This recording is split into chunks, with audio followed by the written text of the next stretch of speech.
Can we manifest for others? This is a question that I got in the Rosey Life course and community, and I did answer it live in the Rosey Life course and community this morning, or this afternoon rather, but I also want to answer it here because I had another viewer comment on another video of mine on the YouTube channel asking the same question. Can we manifest for others? And the short answer is yes. However, I want to explain what you're actually doing when you do manifest for another, because it's not what you think, or it might not be what you think. So I just want to bring in a different perspective, maybe a fresh perspective for some of you that you may not have been able to see manifesting for others in this way. All right, so stick with me because you're going to love this video. Welcome, my name is Rose, and welcome to The Rosey Life, where we help you free your mind and follow your heart so you live a life that you love. If you're interested in working one-on-one with me, you can go to RoseyLife.com and read the different coaching options there, or join the Rosey Life course and community if you like to be in a community with support and where people ask questions and answer each other, and you're all doing the same coursework, and I come on live and answer your questions. All right, so let's get to the video. So manifesting for others, right? This is the question that many want to know. And a lot of teachers have talked about us manifesting for others as well. However, I want to get a little more clear on this topic so that when you do choose to manifest for someone else, because you're going to, right? We're all doing it all the time. We just don't maybe realize that we're doing it. And I love doing it wherever I am, even if I don't see the person, if I'm even just by myself and I'm thinking about someone, or if I'm around other people, or if I'm in public, right? And it could be a complete stranger that I am seeing them how I want to see them, right? That is, all of it is manifesting for another. However, this is what I wanted to share with you today. So manifesting for others, yes, that's the short answer. Yes, you can. In fact, you do. You're doing this all the time, right? However, there are no others. This is, I'm just going to get to it out of the gate, okay? It's like, yes, you can, but there are no others. This is very important to understand, that there are no others. There's only you. In your experience, in your reality, in your movie, there are no others. There are only you. Now I'm going to get into this even deeper, because this is essential for everything, right? Just for you to understand in general, for you to understand that there is only you in your experience, in your reality. You do not have access to any other person's experience or reality, of what they're thinking, or what they see, or what they perceive, or what their opinions are. You don't have access to that. You only have access to you and your reality, what you desire to experience, to see, to hear, to taste, to touch, to smell, to hear about, right? It's all coming from within you. So that's already a full-time responsibility that you have for yourself, is that you are responsible for what you experience in your own world. You're not responsible for what others are doing in their realities. You're only responsible for what you do. And it's simple. It's not like you have a full-time job and you got to go around taking notes of everything that's happening. No, it's you. And I'm going to get into how simple this is, okay? Because it's not about this person, that person, and on top of this, and these people in this country and those people over there. It's like, no, you're going to see that it's a lot easier than what you might have thought. So you are choosing a reality when you're manifesting for another, okay? Let's say that you want to manifest someone else has good health, or they have the love of their life, or they have money, or a career that they want, or whatever, right? What you're doing when you say you're manifesting for another, this is what's actually happening. You are choosing a reality where you, notice I keep underlining you because there's only you are choosing a reality where you experience a different them. So it's not that you're changing them and then you remain in the reality. Let's say you're in reality A, and you want that person to be different, right? And in whatever capacity. And then you're like, okay, I'm imagining these people or this person or this is happening for them, right? And it looks like, okay, I changed them and I remained in the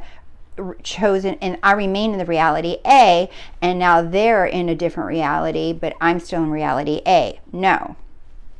When you choose, you are choosing reality where you go from, let's say, reality A to reality B, or there's infinite realities, but you go to reality B, right, where you are experiencing a different them. So they go with you. Right? That version of them and you remain in reality A, but you jump into a different timeline, a different reality, let's say reality B, let's call it just as an example. You go to reality B where that same person is experiencing what you desire for them, and you're experiencing that with them in this new reality. So you're not remaining in a reality and then they got what they wanted. No, it's you that moves to have the experience of that person having what they desire. Do you see? It's all about you. It's even if you're manifesting for someone else, you're not manifesting for them. You are changing, and by you changing, you experience the change in them. You get it?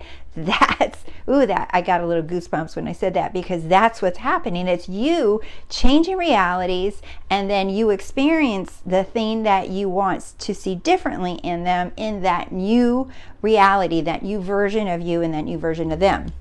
So these are some quotes that I pulled from Neville Goddard that really speaks about manifesting for others, and I really love these, and I want you guys to really get the gold out of these quotes from Neville, right? It says, consciousness is the one and only reality we are incapable rather of seeing other than the contents of our own consciousness. Let me read that again. Consciousness is the one and only reality we are incapable. It's not possible. It's not happening ever. We are incapable of seeing other than the contents of our own consciousness. So the only thing you're ever experiencing and seeing and hearing comes from the contents of your consciousness. So that includes people. Everything is coming from the contents of your consciousness. Now, that is so important, that there's only one and only reality, and that is consciousness is the one and only reality. Okay, that's it. There is no other cause outside of your consciousness, your awareness. There is no other cause. There's no other source. There's no other reason. Nothing. It's all coming from you. Okay, so then later he says, had I a noble, dignified concept of myself. In other words, if I identify myself as I am, this Christ consciousness, that one and only Christ consciousness, which is what? It's love. It's unconditional love. So had I a noble, dignified concept of myself, or I am, I never could have seen the unlovely in others. Wow. If I identify, in other words, he's saying if I am identifying myself as the I am, I could not see unlovely in others. In other words, I would not be able to see another in a state of hate, or I wouldn't complain about them, or I wouldn't be disgusted by someone, or I wouldn't be disappointed in someone, or I wouldn't see them as a pain in the butt, or I wouldn't see them as losers or sick or any of those. If I see myself as dignified, having a noble, dignified concept of myself, in other words, as identifying as I am, right? I never could have seen the unlovely in others, because somebody commented in a video yesterday saying that this person is toxic in their life and that they wish they never would have married them or been the father of their kids, and they continue with the story, really sticking their heels in the ground, saying that that person that's happened, that's factual, that it happened to them. They had the experience, right? And I know you had the experience of whatever that unlovely situation was, okay?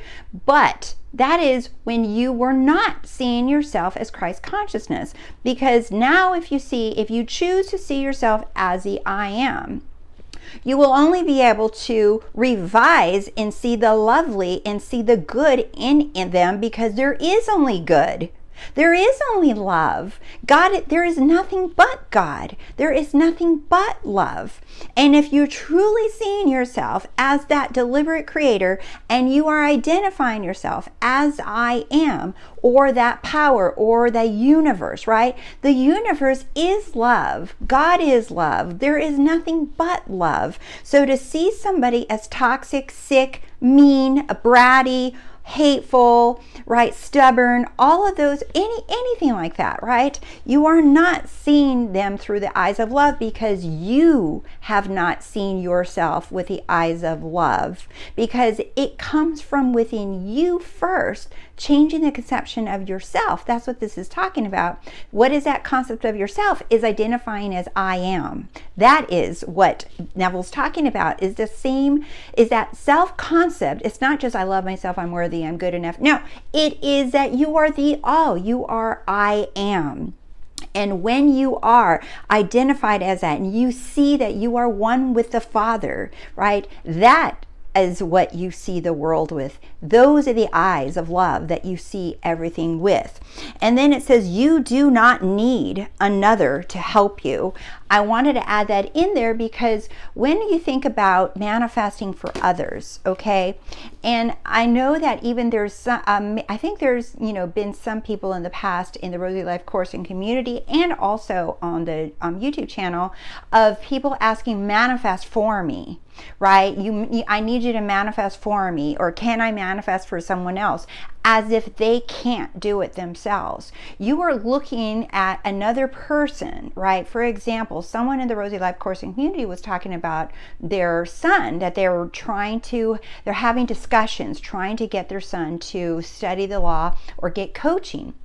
And I said, why do you want them? Why are you getting in a debate with your son trying to get them to study the law and do coaching? What is the point here? What is your goal here?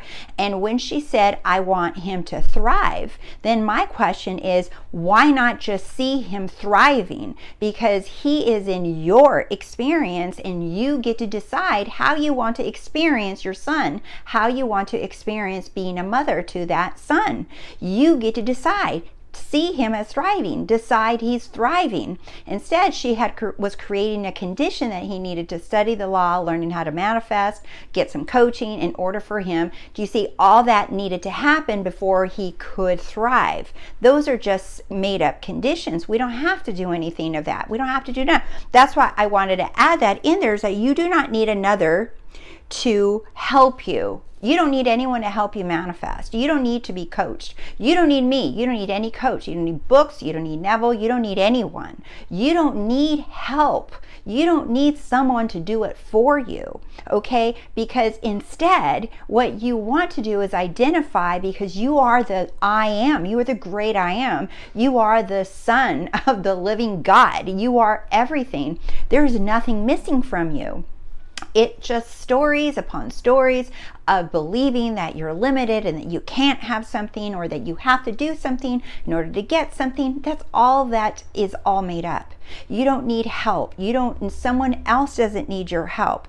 Instead, look at them as perfect, right? I said this in the Rosey Life course and community. I look at my son, or I look at his friends, or I look at my friends, or I look at my family. I look at everybody in my life as perfect now. I didn't before. I saw them as helpless and victims and struggling and sick and this and lacking and whatever. And now I don't choose that. I don't choose to have that in my experience.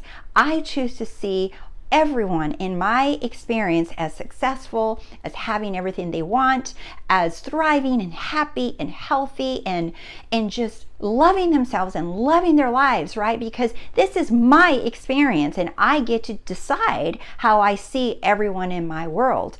But first, I must see myself that way. That is what Neville was saying, is that until I see myself that way, because when I see myself as whole, as complete, as the I am, right, then everyone in my life now becomes a reflection of the way that I see myself, because as I see myself, that is what I'm reflecting into my experience. So I don't have to go around saying, well, this person has this, that, and the other. This person has this, that, and the other. This client has this, that, and the other.